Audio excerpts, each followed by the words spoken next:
Et Oren Bitoun, merci d'être avec nous. Vous êtes donc commandant de l'unité d'infiltration et directeur de l'association Trauma for Good qui s'occupe de la prévention, du traitement et du soutien des forces de sécurité et des unités de secours en cas de traumatisme. Alors selon vous, comment expliquer ce regain de tension à la frontière sud d'Israël ?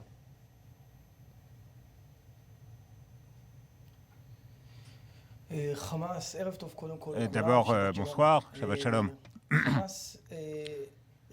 Le Hamas est une organisation terroriste mondiale qui est financée par l'Iran et qui considère que leur objectif c'est de détruire l'État d'Israël. C'est la conception du Hamas et il ne recule devant aucun moyen, même lorsqu'il porte atteinte à la population, même y compris à l'intérieur de la bande de Gaza.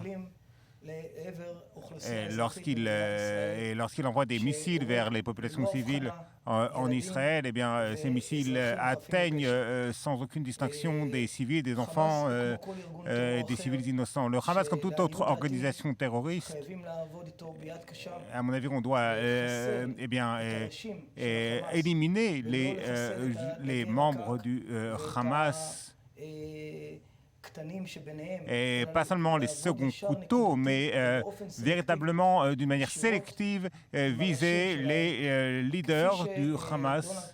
De la même manière que Donald Trump, le président américain, avec beaucoup de réussite, a pris une décision courageuse d'éliminer Qassem Soleimani le 3 janvier dernier. Eh bien, il y avait avec lui Al-Mahdi, Abu Al-Mahdi, également qui a été éliminé. Et ces genres de méthodes d'élimination ciblées sont efficaces pour empêcher des tirs de missiles. Je pense qu'aucun autre pays au monde aurait été prêt que sur ses frontières, des missiles ou des ballons explosifs soient envoyés vers des populations civiles. Alors justement, la stratégie de Tsahal, pour l'instant, ne semble pas porter ses fruits. Pourquoi, selon vous, Tsahal continue ? Et là, je vous demande de nous faire part de votre expérience personnelle.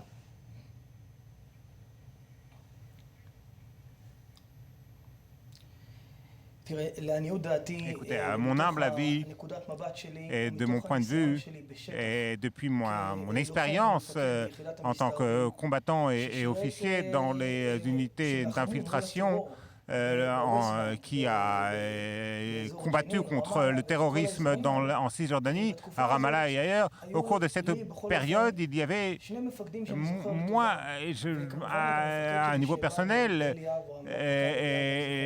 j'ai avec des officiers qui ont combattu qui sont tombés malheureusement.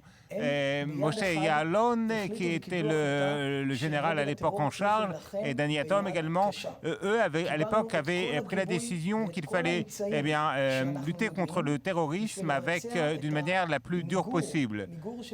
Il fallait éliminer le terrorisme d'une manière très claire et très...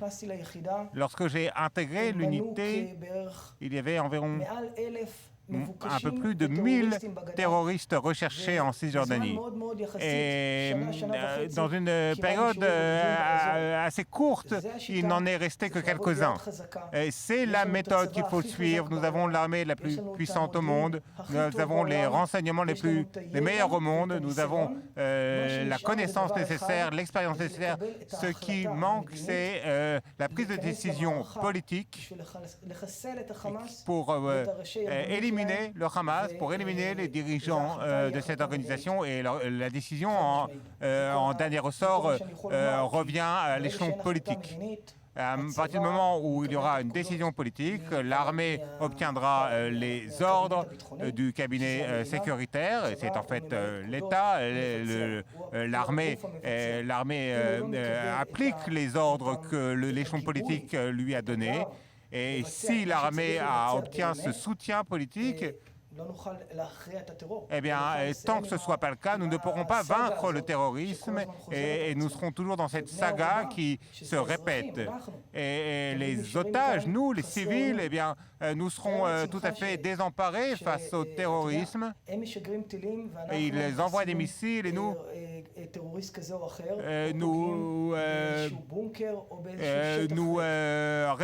répliquons en prenant pour cible eh bien, des installations vides. Et il n'y a pas de fin. À mon grand regret, je ne vois pas comment on pourrait éviter un nouveau cycle de violence dans la bande de Gaza pour mettre un terme à cette saga de terrorisme. Merci beaucoup Oren Or-Bitoun pour votre intervention en direct sur ce plateau. Merci également à Dror Ben Sapir pour la traduction simultanée.